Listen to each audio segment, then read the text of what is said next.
we have been in Istanbul, Turkey for a week now, and since we've been here we have had a lot of baklava. And when I say a lot, I mean some days we've had it 3 times, and we would have it for breakfast and for dessert.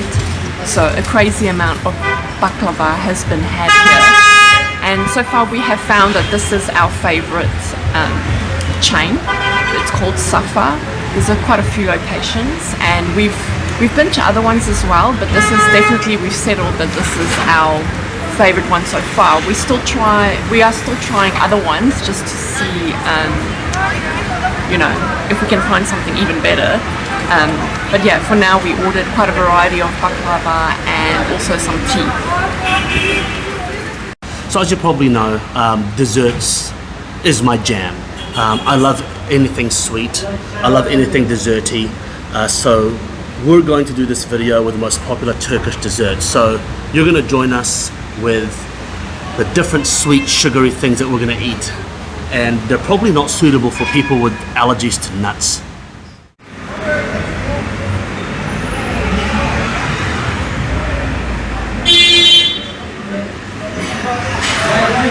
Okay, so we got a variety of stuff. I think these are the more kind of traditional ones, these two. This kind of like, I really like the look of this one because it kind of looks like a present, like it's all wrapped up and cute. This one looks like it might not even, oh no, this is pistachio. Yeah, so these ones look kind of more traditional. And then we decided to try the chocolate one, which apparently, according to a lot of the locals, aren't as good as the pistachio ones. People don't seem to be a big fan of these, but we haven't tried it, and I really wanted to give it a go. And then this one is, from my understanding, the phyllo pastry is actually infused with pistachios. Yeah, so layers of Yeah, and so and then it's got what they call a cream in the middle, but I think it's more like a mascarpone kind of thing. And then we got some of these, which they just look really nice. Jeez, so much reading. We also got black tea, which is very nice to kind of offset the sweetness. I don't drink mine with sugar, so that's good. So I might try like a traditional looking one first. I'm just gonna take one bite of it so that I can save some for Henwood.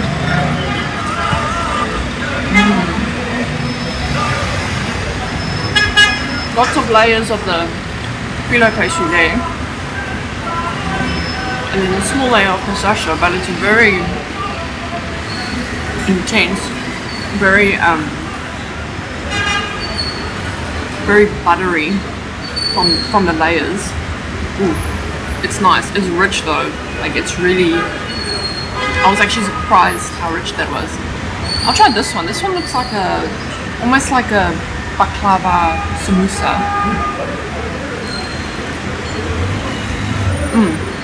So this one is soaked in a lot more syrup, which makes it a little bit soggy. I believe that's intentional. It's just a different style. I'm gonna take another bite.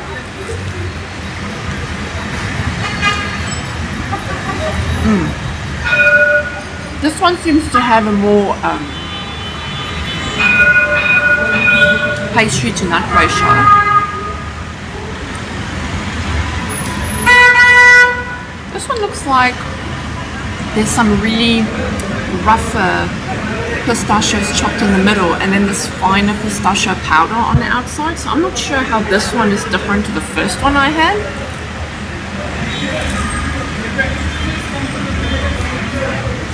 But again, it's very similar to the first one in terms of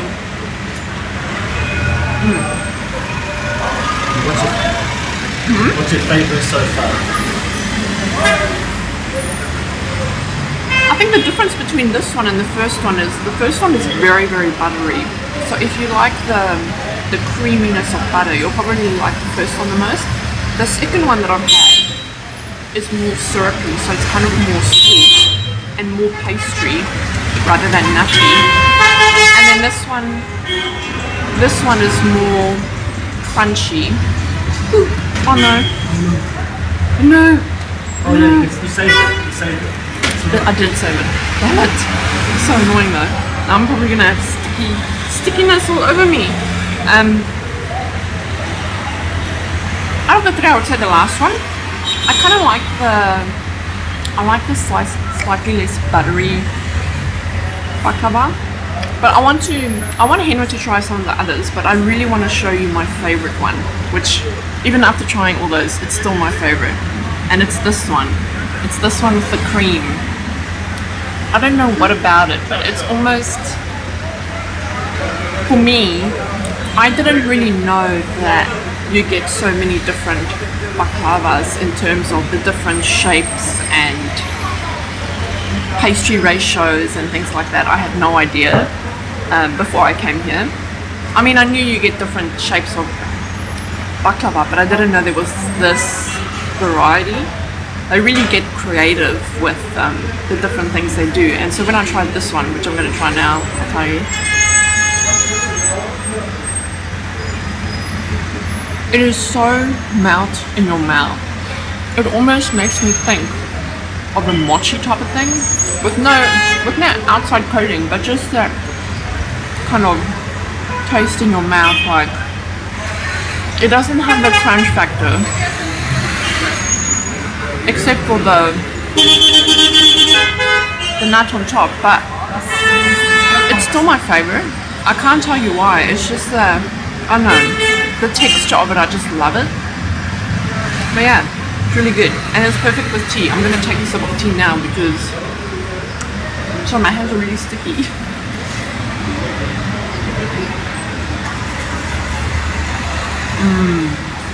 Oh, you need the tea. You need the tea.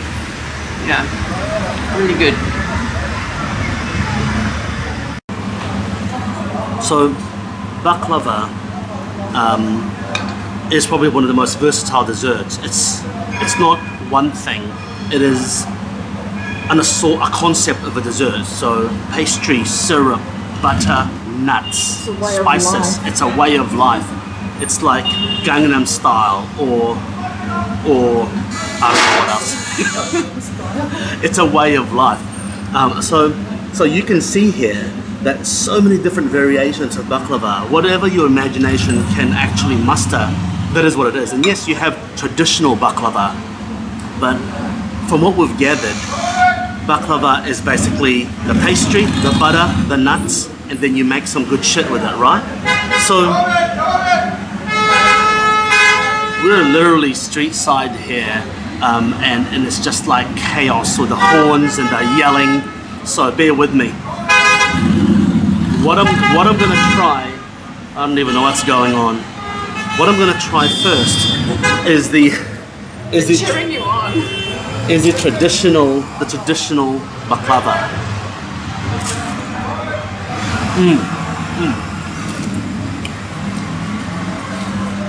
Lots of pastry, coarsely rough cut nuts, syrup, a little bit of spice, delicious sweetness. That's a traditional. Now, I'm going to go for the non-traditional and describe to you what I get out of that. So this is one of Karen's little parcel thingies that she wanted to try. Now, you have a look. Describing the flavor to you, much more buttery, much sweeter, less pastry, more nuts. It feels like every layer of pastry has some nut powder on it. Nut powder. Yeah, nut powder on it. Everyone loves a good nut powder.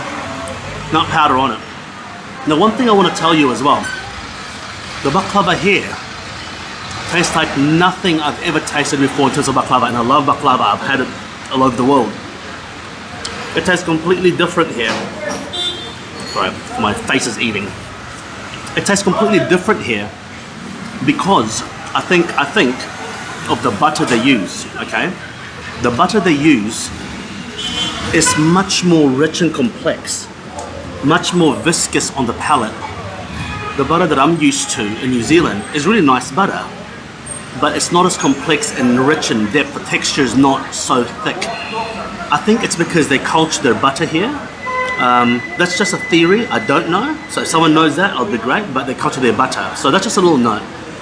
And of course, tea with baklava is a must.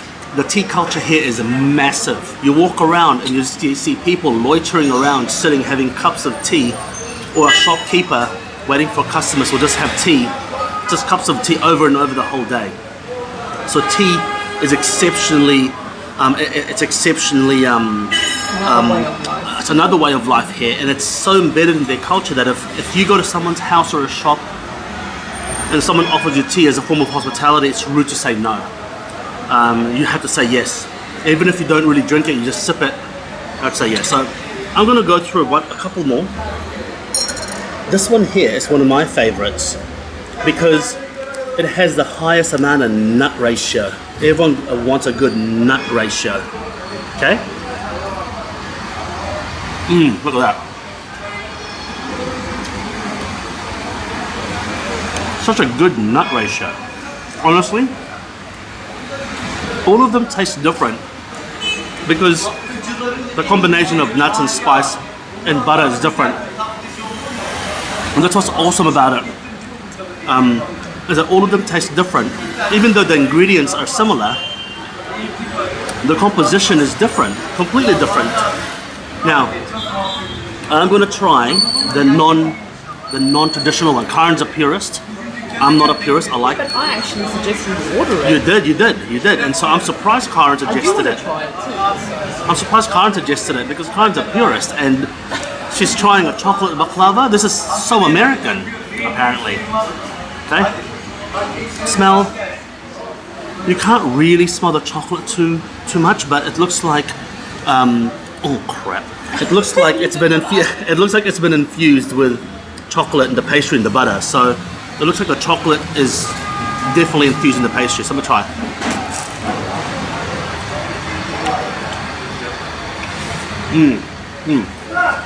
You know what?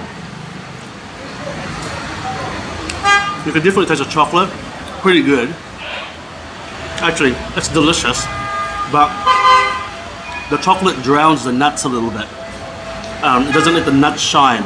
It doesn't let the butter shine.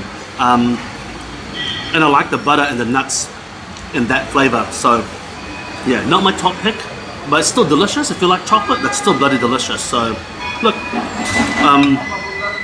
awesome lineup of baklava here. I'm in baklava heaven. I'm in sugar heaven.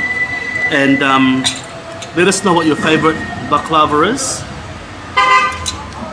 And yeah.